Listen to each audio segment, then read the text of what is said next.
Hello students, നമ്മളിന്ന് ഈ വീഡിയോയിൽ ഡിസ്കസ് ചെയ്യുന്നത് അപ്രോക്സിമേഷൻ ബൈ പോളിനോമിയൽസ് ആണ്. അപ്പോൾ നമ്മൾ ഇതുവരെ കണ്ടിരുന്നത് അപ്രോക്സിമേഷൻ ബൈ സ്റ്റെപ്പ് ഫംഗ്ഷൻ കണ്ടിരുന്നു, approximation by piecewise linear functions കണ്ടിരുന്നു. ഇനി അടുത്തത് പറയുന്നത് ഒരു കണ്ടിന്യൂസ് ഫംഗ്ഷൻ ഒരു പോളിനോമിയൽ വെച്ചിട്ട് നമുക്ക് അപ്രോക്സിമേഷൻ നടത്താം എന്ന് കൂടിയാണ് പറയുന്നത്. അപ്പോൾ ഈ സെക്ഷനിൽ അതാണ് നമ്മൾ ഡിസ്കസ് ചെയ്യുന്നത്. അപ്പോൾ ആദ്യത്തെ തിയറം നമുക്ക് നോക്കാം. Weierstrass approximation theorem. Let I equal to closed interval AB and let f from I to R be a continuous function. If epsilon greater than 0 is given, then there exists a polynomial function p epsilon such that modulus f of x minus p epsilon of x less than epsilon for all x belongs to I. എന്താ പറയുന്നത്, ഒരു continuous ഫംഗ്ഷനെ ഒരു polynomial വെച്ച് approximate ചെയ്യാമെന്നാണ് ഈ തിയറത്തിൽ പറയുന്നത്.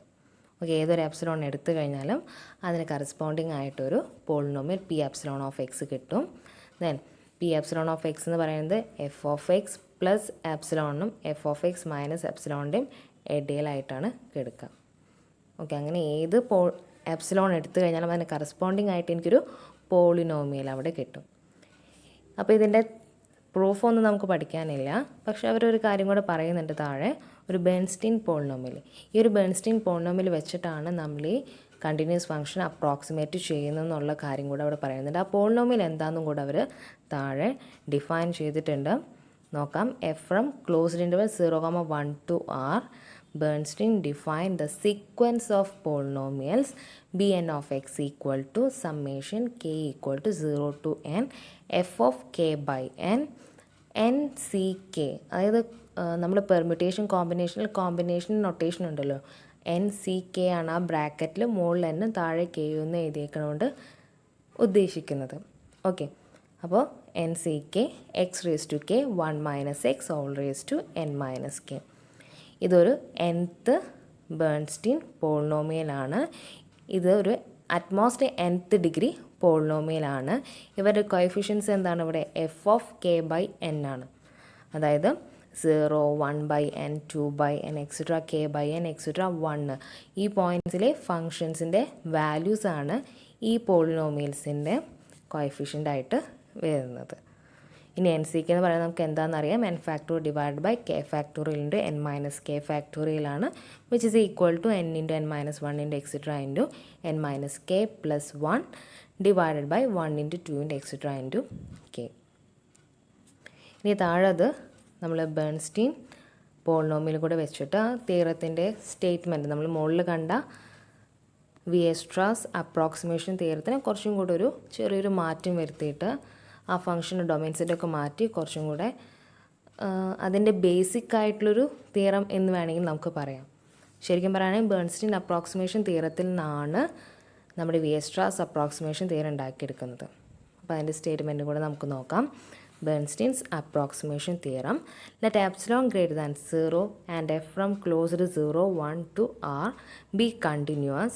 Let Bn denote the nth Bernstein polynomial for f. Then there exists an n epsilon belongs to n such that f of x modulus f of x minus Bn of x less than epsilon for all n greater than or equal to n epsilon and x belongs to closed interval 0,1. Okay, അപ്പോൾ നമുക്കറിയാം ഒരു polynomials ആണ് അവിടെ തന്നിരിക്കുന്നത്. B N of X എന്ന് പറയുന്ന ഒരു nth degree ബേൺസ്റ്റീൻ polynomial ഉണ്ട്. ആ ഡെഫിനേഷൻ കാണുമ്പോൾ തന്നെ നമുക്കൊരു വേറൊരു കാര്യത്തിനോട് സിമിലറായി വരുന്ന പോലെ നമുക്ക് തോന്നും. ഒരു സീക്വൻസിൻ്റെ കൺവേർജൻസ് പറയുന്നത് ഏകദേശം ഇതുപോലെ തന്നെയാണ്. എക്സ് എന്ന് പറയുന്ന ഒരു സീക്വൻസ് സ്മോൾ ലെറ്റർ എൽ എന്ന് പറയുന്ന ഒരു പോയിന്റിലേക്ക് കൺവേർജ് ചെയ്യുന്നുണ്ടെങ്കിൽ നമുക്കറിയാം modulus X N minus L less than epsilon for all N dash greater than N ആയിരിക്കും. ഒരു പെർട്ടിക്കുലർ എന്നിന് ശേഷമുള്ള ആ സീക്വൻസിൽ ഏത് ടേംസ് എടുത്തു കഴിഞ്ഞാലും അവരും ആ ലിമിറ്റ് കൺവേർജ് ചെയ്യുന്ന പോയിൻ്റ് തമ്മിലുള്ള ഡിഫറൻസ് എന്തായിരിക്കും? ലെസ് ദാൻ എപ്സിലോൺ ആയിരിക്കും. അതുപോലെ തന്നെ ഇവിടെയും നമുക്ക് എന്താ പറയാം, ഒരു function B N of X എന്ന് പറഞ്ഞ പോളിനോമിയൽസ് എന്ത് തന്നെയാണ്? ഒരു കണ്ടിന്യൂസ് ഫംഗ്ഷൻ തന്നെയാണ്. അപ്പോൾ ഒരു പെർട്ടിക്കുലർ എന്നിന് ശേഷമുള്ള ഏതൊരു പോളിനോമിയൽസ് എടുത്തു കഴിഞ്ഞാലും അവരും ആ എഫ് ഓഫ് എക്സ് എന്ന് പറയുന്ന ഫംഗ്ഷനും തമ്മിലുള്ള ആ ഒരു ഡിസ്റ്റൻസ് എപ്പോഴും എന്തായിരിക്കും? ലെസ് ദാൻ എപ്സിലോൺ ആയിരിക്കും. ഒരു പെർട്ടിക്കുലർ എന്നിന് ശേഷമുള്ള എല്ലാവരും ആ എപ്സിലോൺ നൈബർഹുഡിൻ്റെ ഉള്ളിലായിരിക്കും കിടക്കുന്നുണ്ടാവാം. ഓക്കെ, അപ്പോൾ അതാണ് ഈ തിയറം പറയുന്നത്. അപ്പോൾ അവിടെ താഴെ ഇതിൻ്റെ ബേൺസ്റ്റീൻ അപ്രോക്സിമേഷൻ തിയറത്തിൽ നിന്നാണ് ആര് വന്നിരിക്കുന്നത്, നമ്മുടെ വിയർസ്ട്രാസ് അപ്രോക്സിമേഷൻ തിയറം വന്നിരിക്കുന്നത്. അതിൻ്റെ ഡൊമൈൻ സെറ്റും കൂടെ നോക്കാം. ബേൺസ്റ്റീൻ അപ്രോക്സിമേഷൻ തിയറത്തിൽ ഫംഗ്ഷൻ ഡിഫൈൻ ചെയ്തിരിക്കുന്നത് ക്ലോസ്ഡ് ഇൻ്റർവൽ 0,1 നിന്നാണ്.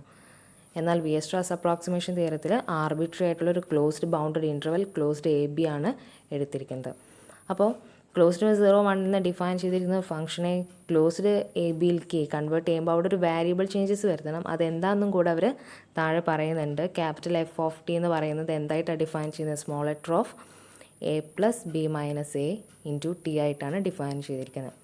അവിടെ Tക്ക് നമ്മൾ 0 കൊടുത്തു കഴിഞ്ഞാൽ നമുക്ക് എന്ത് കിട്ടും, ക്യാപിറ്റൽ F(0) എന്ന് പറയുന്നത് സ്മോൾ ലെറ്റർ F(a) ആയിട്ട് വരും. അതുപോലെ T = 1 കൊടുത്തു കഴിഞ്ഞാൽ ക്യാപിറ്റൽ F(1) എന്ന് പറയുന്നത് സ്മോൾ ലെറ്റർ F(b) ആയിട്ട് നമുക്ക് കിട്ടും. ആ ഒരു വേരിയബിൾ ചേഞ്ചും കൂടെ വരുത്തി കഴിഞ്ഞാൽ നമുക്ക് എന്ത് പറയാം, ബേൺസ്റ്റീൻ അപ്രോക്സിമേഷൻ തിയറത്തിൽ നമുക്ക് വിയർസ്ട്രാസ് അപ്രോക്സിമേഷൻ തിയറം ഡിറൈവ് ചെയ്ത് എടുക്കാനായിട്ട് പറ്റും. ഓക്കെ, ഇനി താഴെ അത് റിലേറ്റ് ചെയ്തിട്ടൊരു പ്രോബ്ലം കൊടുത്തിട്ടുണ്ട്. ടെക്സ്റ്റ് ബുക്കിലെ എല്ലാ സ്റ്റെപ്സും കറക്റ്റ് എഴുതിയിട്ടുണ്ട്, കാര്യമായിട്ട് എക്സ്പ്ലെയിൻ ചെയ്യേണ്ട ആവശ്യമില്ല. അപ്പോൾ നിങ്ങളത് സ്വയം ചെയ്ത് നോക്കുക. എന്നിട്ട് ഏതെങ്കിലും സ്റ്റെപ്സിൽ ഡൗട്ട് ഉണ്ടെങ്കിൽ ചോദിക്കാം. അപ്പോൾ ഈ സെക്ഷനിൽ ആ കൂടെ ഈ 3 കാര്യങ്ങൾ മാത്രം പഠിച്ചാൽ മതി. ഒന്ന് വിയർസ്ട്രാസ് അപ്രോക്സിമേഷൻ തിയറത്തിൻ്റെ സ്റ്റേറ്റ്മെൻറ്റും അതുപോലെ തന്നെ ബേൺസ്റ്റീൻ അപ്രോക്സിമേഷൻ തിയറത്തിൻ്റെ സ്റ്റേറ്റ്മെൻറ്റ് പഠിക്കുക. അതുപോലെ ബേൺസ്റ്റീൻ പോളിനോമിയൽ അതിൻ്റെ ഡെഫിനിഷൻ ഒന്ന് പഠിച്ചിരിക്കാം. Okay, thank you.